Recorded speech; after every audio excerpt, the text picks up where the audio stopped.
sobre hepatotoxicidade induzida por antidepressivos e antipsicóticos.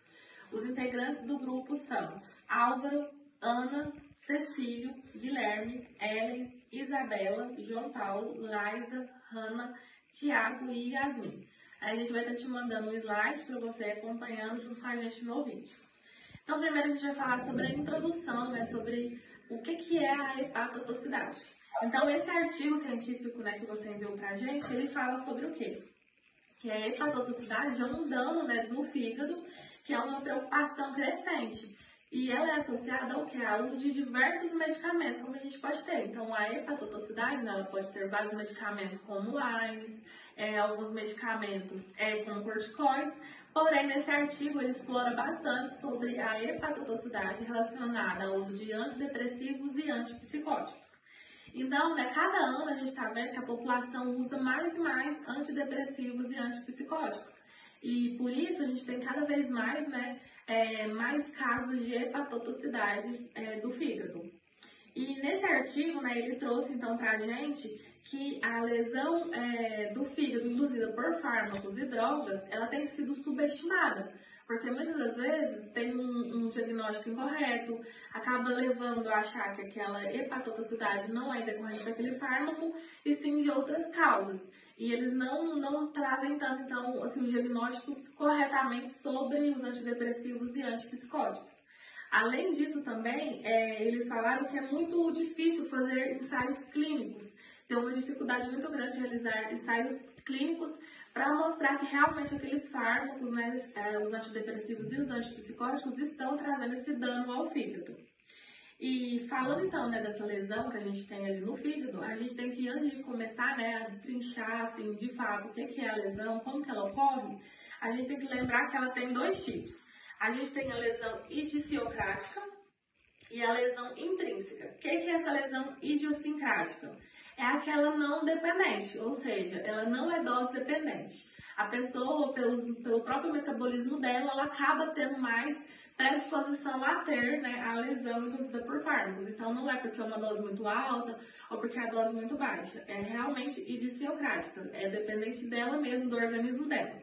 E a outra é a lesão intrínseca, e essa sim é dose dependente. Então, quanto mais as pessoas usam, né, quantidades elevadas de antidepressivos e antipsicóticos, eleva então, né, a predisposição a ter essa lesão.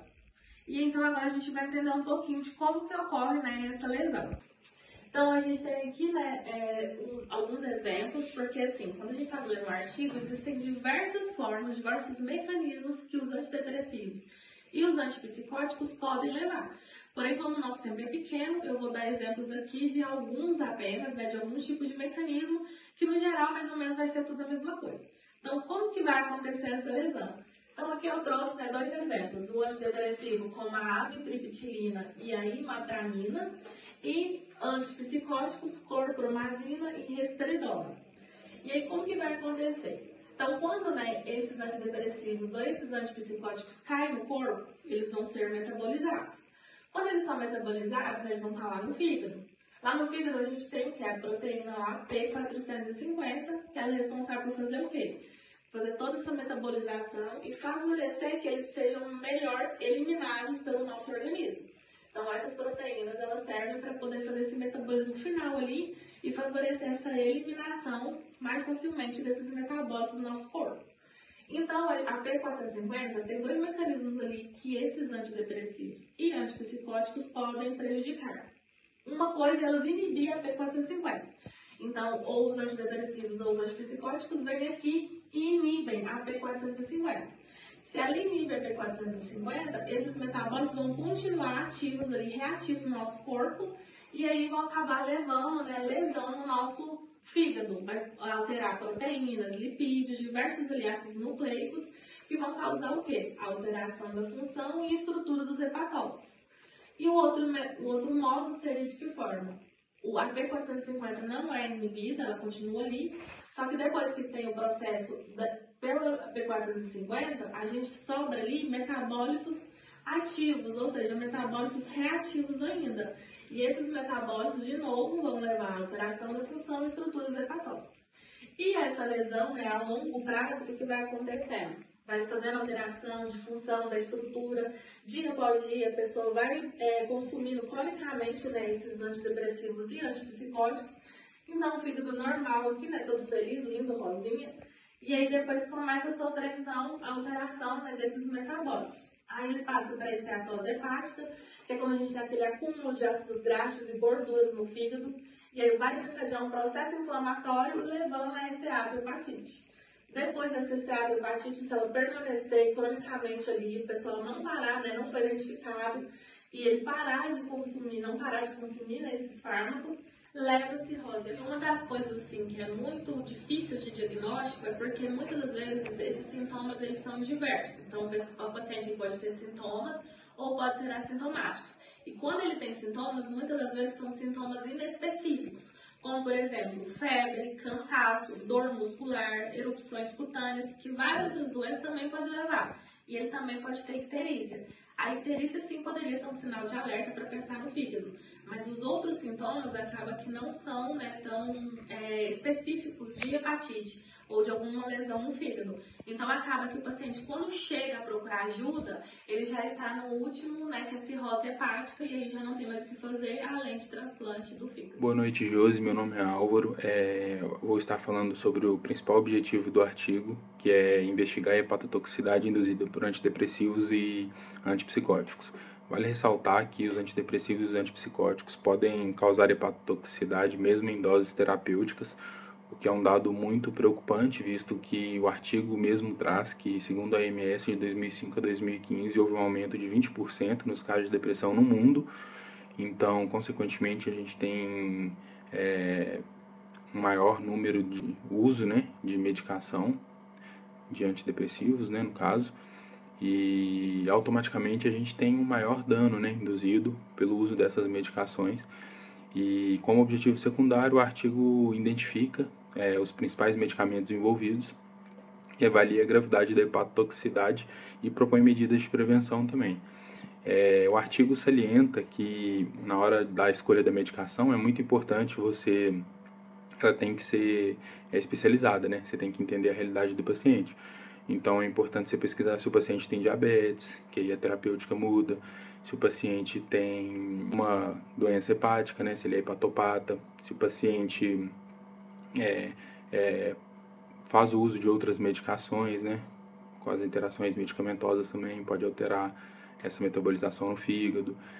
Se o paciente faz o uso de drogas também, se ele é obeso, isso tudo vai influenciar na escolha da medicação, né, da droga. E como metodologia, foi feita uma pesquisa abrangente na literatura científica através de estudos, relatos de caso e artigos de 1960 a 2020. E foram usados vários termos aí, hepatotoxicidade, fígado gorduroso, esteatose, lesão hepática, induzida por medicamentos, estresse oxidativo e com referência cruzada ao uso de antidepressivos e antipsicóticos. Aí o resultado, eu peço que você abra aí o slide, porque eu coloquei algumas tabelas aqui que eu queria mostrar na sala, mas infelizmente não deu tempo, né? Na tabela número 1, a gente tem os casos de DILI, que é lesão hepática induzida por medicamentos, né? E aqui nós temos, na primeira lista, os antidepressivos. Aí a gente tem a feneuzina, né, que é um IMAL. E a gente tem aqui o tipo de lesão, que no caso é a lesão hepática, né?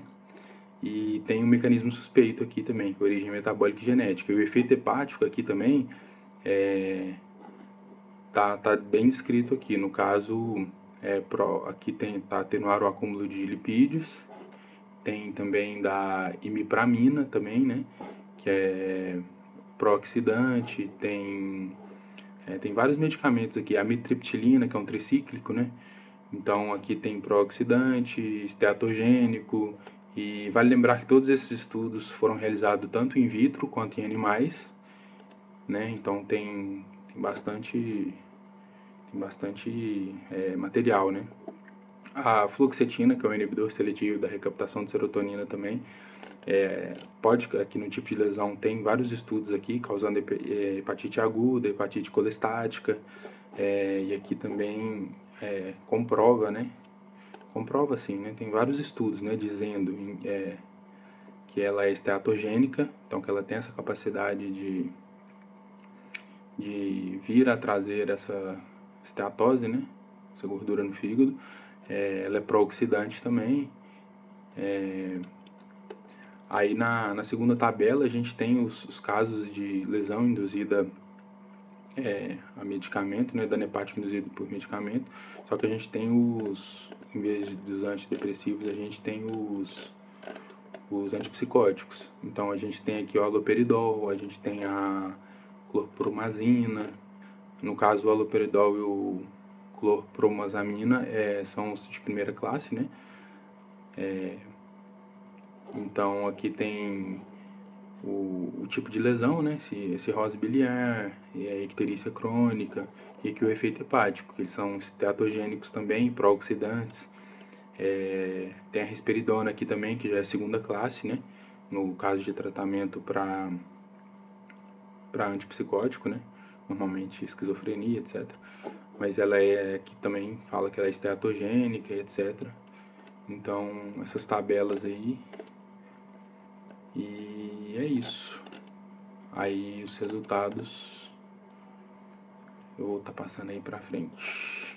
Falou? Obrigado, hein? Os resultados desse artigo que ele traz pra gente, né? Que a gente tem taxas variáveis de hepatotoxicidades observadas com os diferentes tipos de antidepressivos e antipsicóticos, e que tem alguns fatores de risco que podem aumentar, como a gente viu lá, né, que tem a lesão intrínseca, que aí acaba que pode ser dose dependente, e a gente também tem a lesão idiosincrática, que é da própria pessoa. Então, o que seria, né, essas coisas de fatores de risco da própria pessoa que pode levar, né, ela a ter suscetibilidade? Idade avançada, polifarmácia, predisposição genética e condições hepáticas pré-existentes. Então, por exemplo, se uma pessoa ela já tem alguma lesão hepática, exemplo, uma hepatite viral, e aí ela acaba tomando esses fármacos que pode levar à lesão, vai ser muito mais fácil dela ter lesão do que uma pessoa que não tem já uma doença pré-existente. E aí ele também fala, né, o artigo sobre os mecanismos propostos ali, né, que eu falei, um deles agora há pouco, incluindo reações de oxidação, estresse oxidativo e alterações nas vias metabólicas hepáticas, como exemplo foi essa, né, do P450. Então tem diversos mecanismos ali e o artigo ele destrincha para a gente cada um desses, né, desses mecanismos, o que é muito bom para nós que somos futuros médicos, ele tá lendo e entendendo um pouco mais sobre. E na discussão, né, por fim, ele vai falar sobre a necessidade, né, desse monitoramento regular. Então, nós, enquanto profissionais, a gente sempre deve orientar os nossos pacientes sobre os possíveis riscos, né, que esses fármacos podem trazer de ter lesão hepática e estar sempre monitorando ali essas enzimas. Então, fazer, né, uma consulta regular com esses pacientes, por mais que eles não tenham algum sintoma, é bom a gente estar sempre, né, monitorando essas enzimas. Porque, como a gente viu, muitos pacientes não têm sintomas até chegar na cirrose. Então, é importante a gente estar sempre monitorando, né, essas enzimas ao longo do tempo que ele está usando. E também orientar o paciente, se ele começar a sentir algum daqueles sintomas que a gente falou, febre, cansaço, dor muscular, erupções na pele ou icterícia, ele procurar ajuda médica o quanto antes.